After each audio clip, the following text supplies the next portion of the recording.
गुजरातमध्ये जे बलात्कारी आहेत त्यांचा जेव्हा सत्कार करतात, पदयात्रा काढतात, जेव्हा कॉग्निझन्स घेतला जात नाही 2-2 दिवस, एका FIR दाखल केली जात नाही, जेव्हा महिलांचं ऐकलं गेलं जात नाही, पालकांचा 4 वर्षाच्या लहान मुलींना पण जर आपला समाज सोडत नसेल तर आपण कुठल्या नरकात चाललो आहे का, मला असं वाटतं.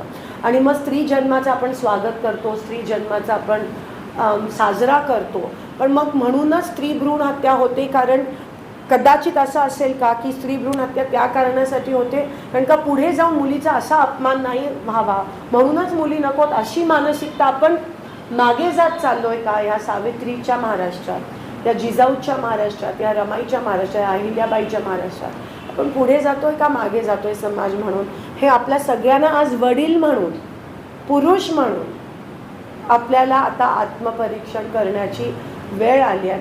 हे आपल्या हातात आहे. कारण का बाहेर जाऊन तो मुलगा चुकीचं शिकणार आहे, कारण का वरूनच त्याला सत्ताधाऱ्यांचा सपोर्ट जेव्हा असतो तेव्हा लोकांना वाटतं मी काही करू शकतो, मी जेलमध्ये जाणार नाही आहे. अशी जर मानसिकता, विकृत मानसिकता जर बाहेरून त्याला सपोर्ट करत असेल तर घरच सगळं आहे.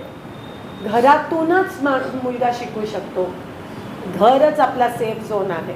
आणि तेवढीच एक तुमची बहीण म्हणून, खासदार वगैरे नाही दादा, बनसोडे दादा, पण आज तुमची बहीण म्हणून, कारण का काही नाती विश्वासाची असतात आणि खासदार तुमच्यासमोर म्हणणं मला पटत नाही कारण का आपलं नातं जुनं आहे. म्हणून आज तुमची बहीण म्हणून मी तुम्हाला एवढा रिक्वेस्ट करते की प्लीज मुलाबरोबर 1 तास बसा, रोज 1 तास शक्य नाही, आज तरी 1 तास बसा आणि सांगा की हे जे घडतंय ते चुकीचं आहे. महिलांशी कसंही बोलणं, महिलांना चुकीच्या नजरेकडे का म्हणून तिने सेल्फ डिफेन्स शिकावा, का म्हणून तिनेच असे वागण्याची पद्धत शिकावी. मुलांना शिकवा, आम्हाला नाही. मुलांना शिकवलं तर आम्हाला हे सेल्फ डिफेन्सची वगैरे गरजच नाही आहे. म्हणून मुलांना शिकवा, ते तुम्ही करू शकता.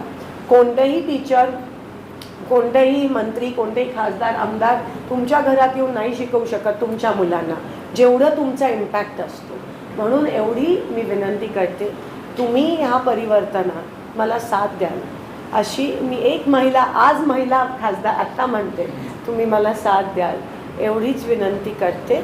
आणि आज पत्रकार छायाचित्रकार दिन म्हणून आपण साजरा करतोय, त्यासोबत आपल्या माध्यमातून हा संदेश जर गेला, एका लहान मुलीचं चित्र जर तुम्ही फोटो घेऊन उद्या पेपरमध्ये छापलात आणि त्याला एक चांगलं कॅप्शन दिलं की बेटा पढाओ बेटी बचाओ, किंवा काही जसं मी म्हणाली फोटोज पॉवरफुल असतात, शब्द एवढे पॉवरफुल नसतात जेवढे तुमचे फोटो असतात. त्या फोटोमध्ये सगळं इमोशन येतं, भावना येतात.